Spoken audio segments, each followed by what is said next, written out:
Nanababo Kabalen, welcome to Pampanga. Guys, naaalala nyo ba yung mga fini-feature natin, mga prefab houses or mga staycations and even properties? Alam nyo ba guys kung saan pwedeng makakuha or makabili ng kanilang mga raw materials? So yun yung ginagamit nilang mga sandwich panels or yung mga roof insulation panels. Guys, nandito tayo ngayon sa HengtongBuilders. Iikutan natin to, and if you are interested for their products, guys, samahan nyo po ako. It's gonna be amazing. Let's go!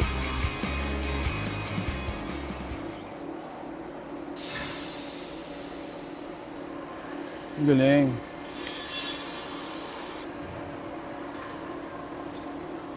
Galing. Wow. Grabe guys, this is a massive factory. No, napakalaki nito guys. And if you notice, papansin nyo guys, nandito yung mga sandwich panels and yung mga roofing installation panels din. Let me give you a quick tour kung paano ba nagsisimula or ginagawa yung kanilang mga panels. Starts with the pinaka-sandwich niya. So yun yung styrofoam. They actually use a special kind of styrofoam. They call it EPS. Ibig sabihin nun, fire hydrant siya. As soon as the fire source is put out, so kusang namamatay yung apoy. Ito yung pinaka-machine natin. Like I said, it starts with insulation sandwich. Ito siya, yung styrofoam.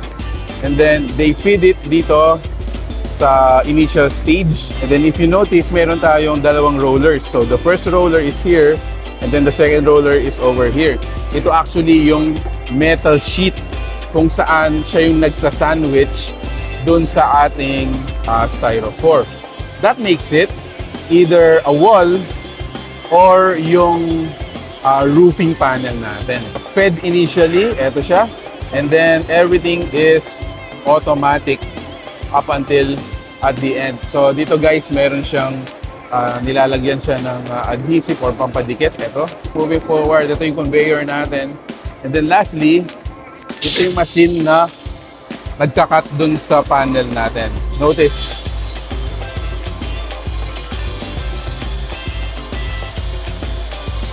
So that's it. Now it's cut. Ang gagawin ng mga workers natin, a simple cleanup. And then they're gonna bring it dun sa ating file. Yan. So this is actually bound to Davao.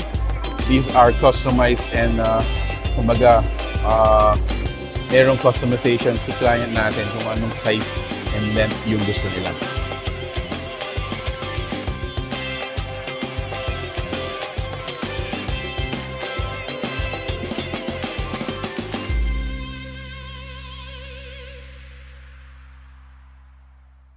So guys, a little bit of company background. So si HengtongBuilders po started way back 2018. So they have been in the industry for 6 strong years.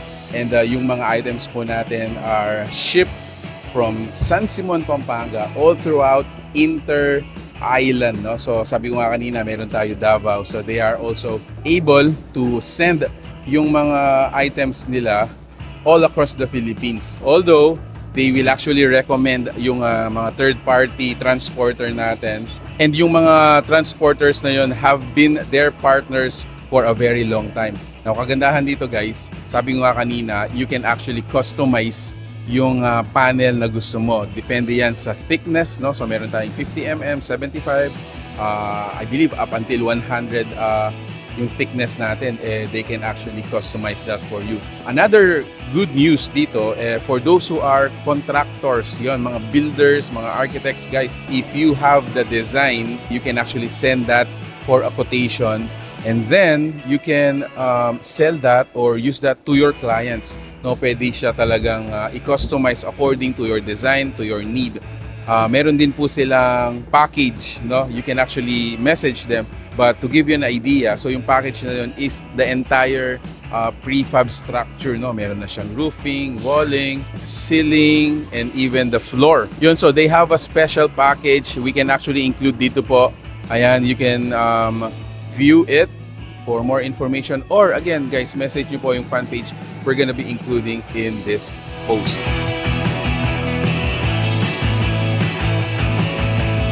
Kung mapapansin nyo guys sa mga ibang properties, they have started to use these kinds of materials, no? These are some of the advantage I know. So number one, it's easy to build. Also quick to build, no? Napakadali. Meaning the cost of time would be cut, and at the same time guys, yung risk of building is also diminished, no? Nababawasan din yun. And then nasabi ko rin kanina guys na it's so easy to build.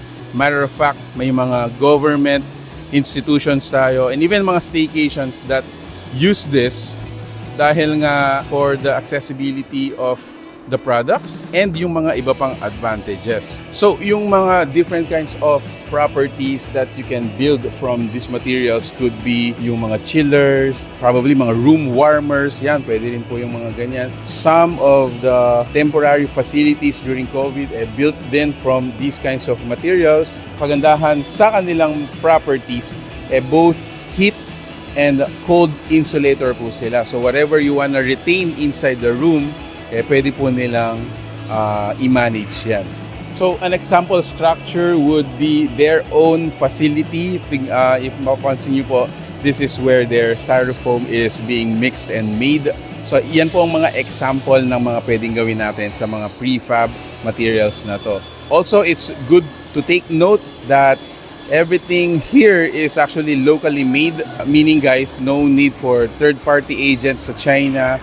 If you are buying from that country, kagandahan pa dito guys, you can actually visit the factory for you to check it yourself, no? You can calibrate, view kung paano ginagawa yung actual prefab item that you ordered. You can also check yung mga quality of materials that they use. I'm really happy to know na this kind of factory would generate, number one, employment dito po sa area natin sa Pampanga, and then number two, matugunan yung pangangailangan natin sa mga ganitong items. No need to go to other countries like China. I said, dito lang po sa Pampanga, makakakuha na po kayo ng mga prefab materials na to. Calling all contractors, mga builders, mga architects, and even mga agents who want to sell these kinds of items para po sa mga kliyente ninyo, you gotta check out HengtongBuilders dito po sa San Simon, Pampanga. We're gonna be including all the details you need to know or contact para po mag-inquire or anything you wanna know about this business. So if you like this video and you think that someone needs this video, please give it a thumbs up, share it with your friends, and thank you so much for watching We're in Pampanga. Until our next discovery, peace out. Bye guys.